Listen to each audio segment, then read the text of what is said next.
Pour ce nouveau défi, nous aurons besoin d'un petit peu de matériel. Tout d'abord, nous avons choisi un petit jeu pour enfants afin de sauter par-dessus, puis 2 tréteaux, une corde à sauter afin de franchir l'obstacle en saut en hauteur, puis une planche de bois pour réaliser un saut en longueur. Cette planche fait à peu près 1 mètre, mais vous pouvez adapter sa longueur en fonction de l'âge et du niveau de l'enfant.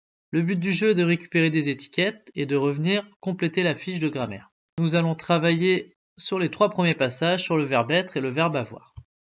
Au top départ, l'enfant s'engage sur les obstacles et les franchit sans les toucher.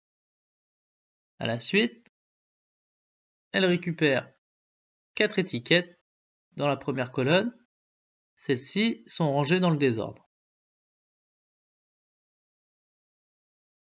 Et on revient le plus vite possible pour compléter le tableau.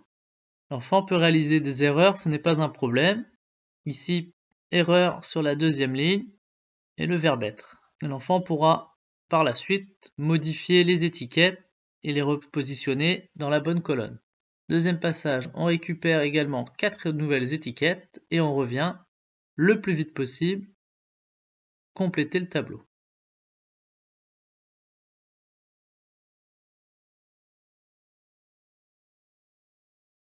Toujours pareil, le verbe être côté gauche et le verbe avoir côté droit.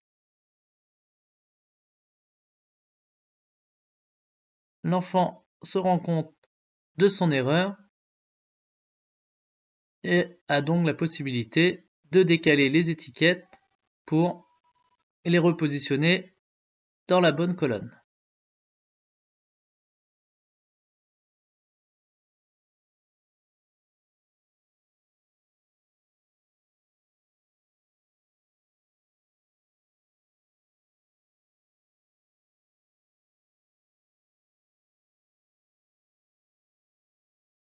Ainsi fait, le jeu peut reprendre. Dernier passage, on franchit les 3 obstacles,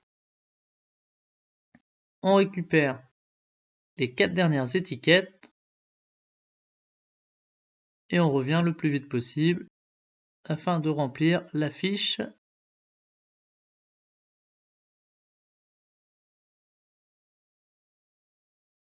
Une fois fini, l'enfant a encore la possibilité de se relire et de se corriger.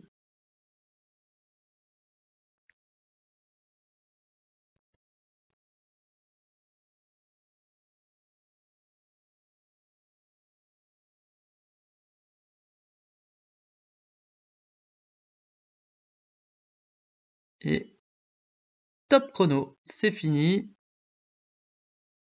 Sur ce premier passage du verbe être et avoir, et on travaillera par la suite avec le verbe venir et le verbe aller pour un nouveau défi.